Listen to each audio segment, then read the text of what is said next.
معزز سامعین کرام، السلام علیکم ورحمۃ اللہ وبرکاتہ۔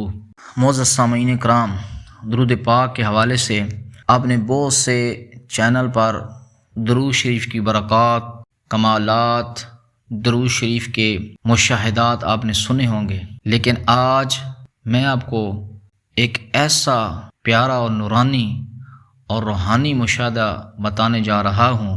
جو آپ نے آج تک شاید درود پاک کے کسی چینل میں نہیں سنا ہوگا۔ اور یہ جو مشاہدہ ہے یا واقعہ ہے، یہ ایک میرے جاننے والے دوست ہیں، ان کی ایج تقریباً عمر ہے 70 سال سے زیادہ ان کی عمر ہے، بزرگ ہستی ہیں، بہت کامل، بہت عاشق رسول، سوز و گداز، ہر وقت آنکھیں ان کی آقا کریم علیہ الصلوۃ والسلام کی یاد میں نم رہتی ہیں۔ آپ یقین نہیں کریں گے کہ وہ ایک ایسی ہستی ہیں کہ جن کو دیکھنے سے یا جن کے ساتھ ایک لمحہ بیٹھنے سے، ان سے گفتگو کرنے سے، آپ کو میں شورٹی میں بتا رہا ہوں، آپ اگر ان کے پاس بیٹھیں، ان سے بات کریں تو آپ کو ایک کامل انسان کی جھلک نظر آئے گی۔ حضرات کرام انتہائی ایماندار، انتہائی نیک انسان، فرشتہ صفت انسان ہے معزز سامعین کرام، اور ان کا اخلاق، ان کی روحانیت، ان کا فیض، ان کا سب کچھ درود پاک ہے۔ میں جب بھی ان سے ملتا ہوں یا جب بھی فون پر میری بات ہوتی ہے تو وہ ایک ہی بات کہتے ہیں، وہ ایک ہی بات کرتے ہیں، حافظ صاحب درود شریف پڑھیں، حافظ صاحب درود شریف پڑھیں۔ حافظ صاحب آپ کو جو کچھ چاہیے، جو چیز چاہیے، دنیا کی ساری کائنات، وہ بتاتے ہیں کہ حافظ صاحب درود شریف کے اندر ہے۔ آپ پڑھ کر تو دیکھیں، بار بار یہی کہتے ہیں، آپ پڑھ کر تو دیکھیں، 1000 صبح 1000 شام روزانہ پڑھ کر تو دیکھیں، آپ کو خود روحانیت ملے گی، خود بخود آپ کو نظر آئے گا۔ حضرات گرامی، ایک تو وہ ماشاءاللہ حاجی ہیں، دوسرا آرمی ریٹائر ہیں، اور تیسرا گولڈ شریف کے مرید ہیں۔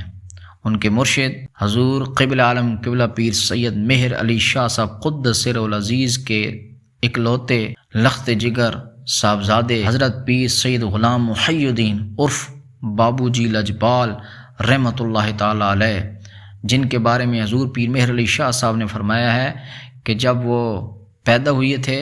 تو آپ نے فرمایا کہ ہمارے گھر میں اللہ اللہ کرنے والی روح پیدا ہو گئی ہے۔ یہ اس ہستی کے مرید ہیں اور ان کی نگاہ کرم ان پر بے تحاشا ہے۔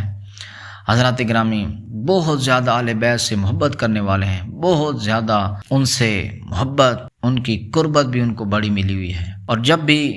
وہ حاجی صاحب میرے دوست، مجھے جب بھی میں بات کرتا ہوں، دعا کے لیے ان سے عرض کرتا ہوں، تو ایک ہی دعا دیتے ہیں، یعنی جب بھی دعا دیتے ہیں تو 5 دن پاک اور صدقہ امام حسن حسین علیہ السلام کا، بی بی فاطمہ الزہرا رضی اللہ تعالی عنہا کا،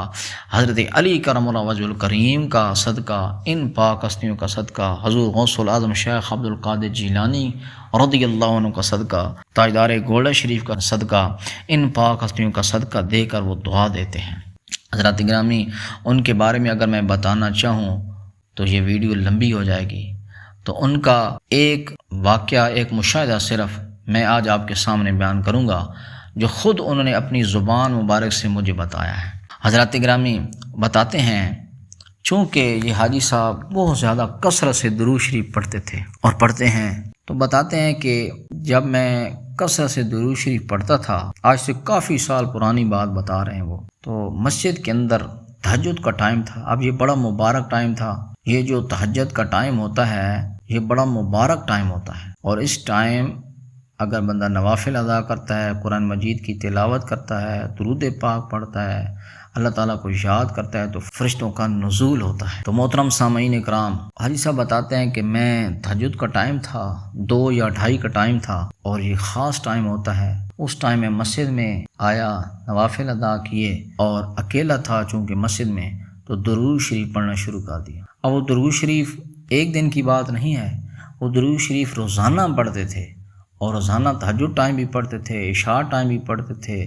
اور فجر ٹائم بھی پڑھتے تھے، اور دن میں جب بھی وقت ملتا وہ پڑھتے تھے۔ تو وہ بتاتے ہیں کہ جب میں کثرت سے پڑھنے لگ گیا تو درود شریف تہجد کے ٹائم میں نے شروع کر دیا، پڑھنا شروع کر دیا، پڑھتے پڑھتے پڑھتے یکدم وہ بتاتے ہیں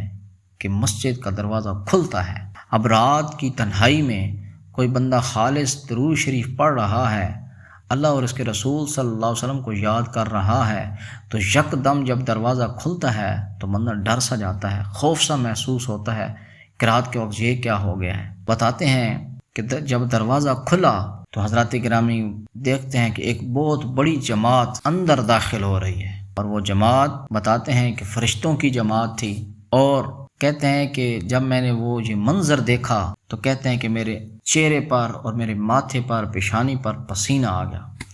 اور دل گھبرانے لگ گیا کہ یہ کون آ گئی ہیں ہستیاں۔ بہرکیف وہ بتاتے ہیں کہ جب میں پڑھتا رہا، میں نے آنکھیں بند کر کے میں درود شریف پڑھتا رہا تو وہ جو ہستیاں آئیں، وہ جو فرشتے مخلوق آئے، نورانی مخلوق آئی، وہ میرے ارد گرد آ کر بیٹھ گئی، خاموشی سے میرا درود شریف سننے لگ گئے۔ جب میں پڑھتا رہا، درود شریف وہ سنتے رہے، تو تھوڑی دیر کے بعد جب میں نے درود شریف پڑھنا ختم کیا، انہوں نے بلکہ مجھے بار بار کہا کہ حاجی صاحب پڑھتے رہیں، درود شریف پڑھتے رہیں۔ جب میں نے درود شریف پڑھنا ختم کر دیا تو انہوں نے پھر دعا کرنا شروع کر دی۔ تو جب انہوں نے دعا کی، میرے حق میں دعا کی، دعا کرنے کے بعد آمین کہی، اور وہ سارے جو فرشتے تھے، نورانی مخلوق جو تھی، وہ سارے کے سارے پھر مسجد سے قطار در قطار باہر نکل گئے۔ تو حاجی صاحب فرماتے ہیں پھر اس کے بعد مجھے کچھ تسلی آئی کہ یہ مجھے نقصان پہنچانے کے لیے چیزیں نہیں تھیں، بلکہ یہ تو اللہ تعالیٰ اور نبی کریم علیہ الصلوۃ والسلام کی طرف سے بھیجے گئے فرشتے۔ تو حضرات گرامی جب میں نے ان سے یہ واقعہ سنا، پھر اس کے کچھ عرصے کے بعد میں ایک کتاب پڑھ رہا تھا، اس کتاب کے اندر لکھا ہوا تھا، حدیث شریف بھی تھی، اور کچھ صوفیاء کرام، علماء کرام اور اولیاء کرام کے اقوالات میں بھی یہ بات لکھی ہوئی ہے کہ جب بندہ درود شریف کثرت سے پڑھتا ہے، تنہائی میں بیٹھ کر پڑھتا ہے، تو فرشتے اس بندے کے ارد گرد حلقہ بنا کر بیٹھ جاتے ہیں، اور فرشتے اس بندے کے لیے استغفار اور اس کے لیے دعا کرتے ہیں۔ جب میں نے یہ پڑھا تو مجھے فوراً یاد آ گیا حاجی صاحب سے کہ حاجی صاحب نے جو واقعہ مجھے بتایا تھا، یہ سیم وہی بات ہے کہ جب بندہ تنہائی میں درود شریف پڑھتا ہے تو فرشتے نازل ہوتے ہیں اور وہ اس بندے کے لیے دعا کرتے ہیں۔ حضرات گرامی کتنا پیارا یہ مشاہدہ ان کو ہوا تھا، اور آج بھی ان کی روحانیت چل رہی ہے ماشاءاللہ، اب تو بہت آگے چلے گئے ہیں۔ تو حضرات گرامی معزز سامعین کرام، درود شریف کو کثرت سے پڑھیں، اور درود شریف کے ایسے مشاہدات، کرامات، کمالات آپ کے اوپر بھی انشاءاللہ وارد ہوں گے، مگر نیت خالص ہو اور نبی کریم علیہ السلام کی محبت میں اگر ہم پڑھیں گے تو تب ہی ہمیں درود شریف کا فیض مل سکتا ہے، وگرنہ درود شریف کا ثواب تو ملتا ہی ملتا ہے، قبول ہی قبول ہے، لیکن روحانیت بہت آہستہ سے ملتی ہے۔ وما علینا الا البلاغ المبین۔